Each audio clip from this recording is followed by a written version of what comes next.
नमस्कार विद्यार्थी मित्रांनो, आपण या भागामध्ये प्रादेशिक ग्रामीण बँका, रिजनल रूरल बँक या संदर्भात चर्चा करत आहोत. विद्यार्थी मित्रांनो, जसं आपण मागच्या भागांमध्ये सार्वजनिक बँका, खाजगी बँका किंवा परकीय बँकांची संख्या बघितली आहे, कशाप्रकारे या बँका स्थापन झालेल्या आहेत किंवा एकूण सार्वजनिक क्षेत्रातल्या 22 खाजगी क्षेत्रातल्या 22 बँका, सार्वजनिक क्षेत्रातल्या 12 बँका आणि परकीय बँका 46 या सगळ्या भारताच्या वित्तीय बाजारामध्ये महत्त्वाची भूमिका बजावत असतात. भांडवल निर्मिती करणे, गुंतवणूक करणे, ठेवी स्वीकारणे, सामान्य लोकांना, उद्योजकांना कृषी विभागासाठी, उद्योग सेवा क्षेत्रासाठी कर्ज उपलब्ध करून देणे, त्यांच्या ठेवी स्वीकारणे की त्यांच्या वित्तीय गरजा भागवणे हा त्यांचा प्रमुख कमर्शियल व्यवसाय करण्यासाठी व्यापारी बँकांना RBIने नेमून दिलेल्या नियमानुसार वेगवेगळ्या प्रकारची कार्यप्रणाली होत असते. यामध्ये प्रादेशिक बँकासुद्धा महत्त्वाची भूमिका बजावतात, ज्याला आपण रिजनल रूरल बँक म्हणतो. की भारतामध्ये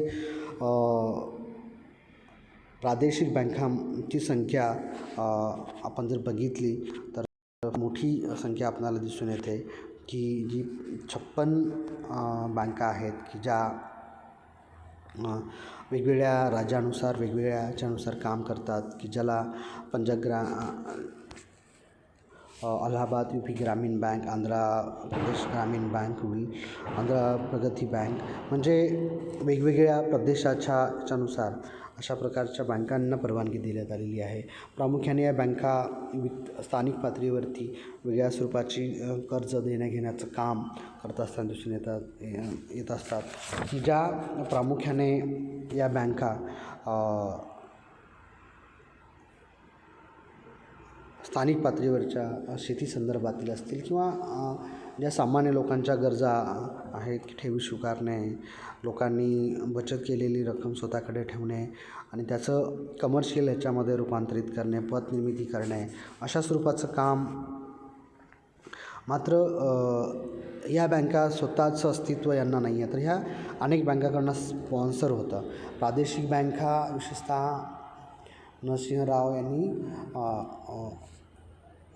शिफारस केलेली आहे की प्रादेशिक विभागानुसार स्थानिक पातळीवरती काम करणारी बँक असली पाहिजे, की ज्या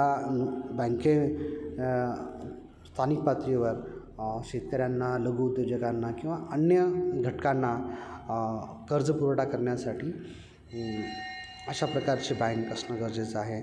मग लीडिंग ज्या बँका आहेत, जशा स्टेट बँक ऑफ इंडिया आहे किंवा bank of India, Punjab national bank आहे.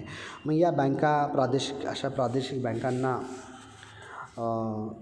स्पॉन्सर करतात, कर्ज देतात किंवा त्याच्यावर नियंत्रण ठेवण्यास RBIच्या वतीने नियंत्रण ठेवतात आणि या माध्यमातून अशा प्रकारच्या एकूण 56 बँका आपल्याकडे अस्तित्वात असलेल्या दिसून येतात, की ज्या ग्रामीण भागाच्या वित्तपुरवठ्यासाठी काम करत आहेत.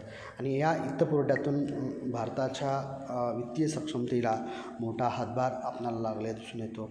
यामधून प्रामुख्याने वित्तीय व्यवस्थेसाठी लागणारे जे काही घटक आहेत ती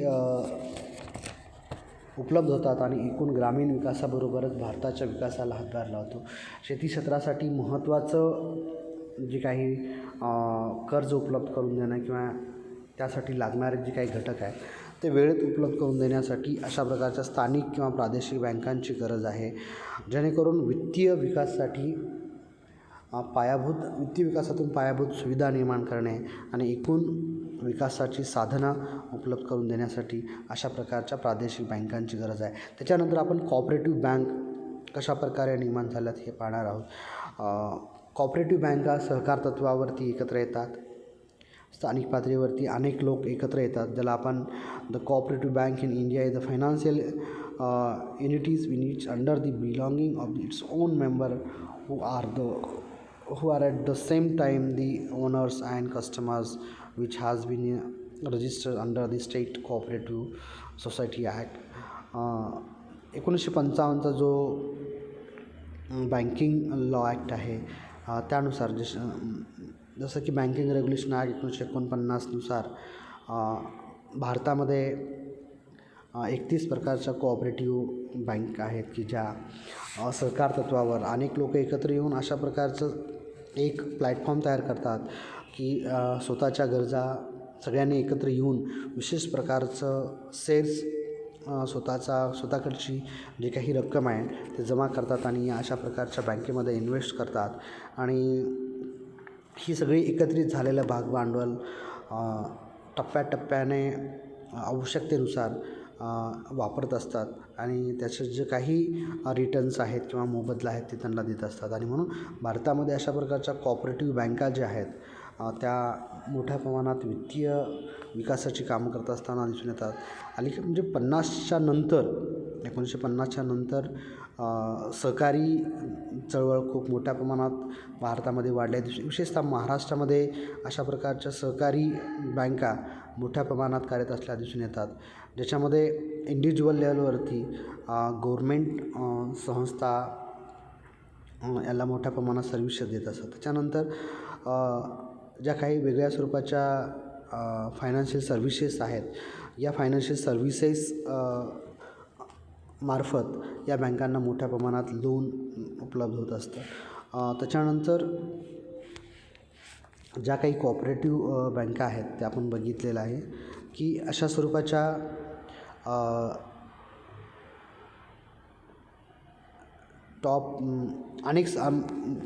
खूप साऱ्या बँक आपल्याला सांगता येऊ शकतं. मात्र कोऑपरेटिव्ह बँक जसं कोऑपरेटिव्ह बँकांच्या मार्फत आपण ग्रामीण भागामध्ये वेगळ्या स्वरूपाच्या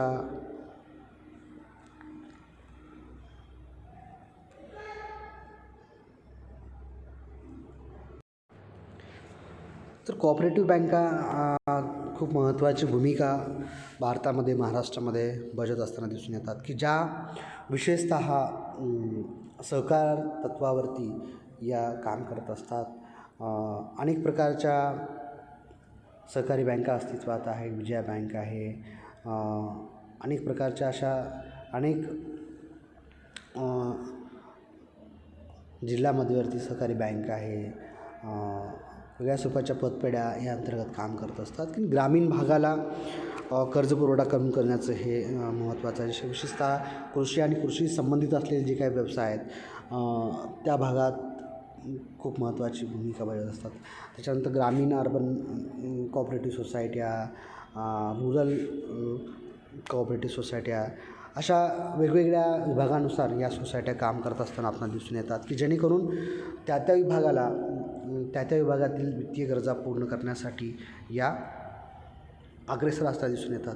या सगळ्यांवरती नियंत्रण त्या लोकल पातळीवरती ठेवत असतं. यांना विशिष्ट जे काही वित्तीय मार्केट किंवा वित्तीय सेवा आहे त्या सेवावरती नियंत्रण ठेवण्याचं काम RBI असेल, RBIची लीड करणारी बँक असेल, स्टेट बँक असेल किंवा अन्य स्वरूपाच्या ज्या काही स्पॉन्सर करणाऱ्या बँका आहेत तर त्या बँकांमार्फत या ह्याच्यावरती नियंत्रण ठेवण्याचं काम केलं जातं. नाबार्डसुद्धा यांना सहाय्य करत असताना दिसून येतं. आणि अशा स्वरूपाच्या कोऑपरेटिव्ह सोसायट्यांचं योगदान भारतामध्ये अनन्यसाधारण आपल्याला दिसून येतं की जे वित्तीय सेवा, वित्तीय सुविधा उपलब्ध करून देण्यासाठी नेहमी अग्रेसर असतात. आणि म्हणून अशा प्रकारच्या कोऑपरेटिव्ह बँकांचं योगदान वित्तीय क्षेत्रामध्ये अनन्य स्वरूपाचं आपल्याला दिसून येतं. आपण पुढच्या भागांमध्ये जे काही पाहणार आहोत, ज्या फायनान्शियल इन्स्टिट्यूट्स कशा प्रकारे विभागलेल्या आहेत, वित्तीय बाजारपेठा ज्याला आपण नाणे बाजार, भांडवल बाजार म्हणतो, हे कशा प्रकारे काम करतं हे आपण पुढच्या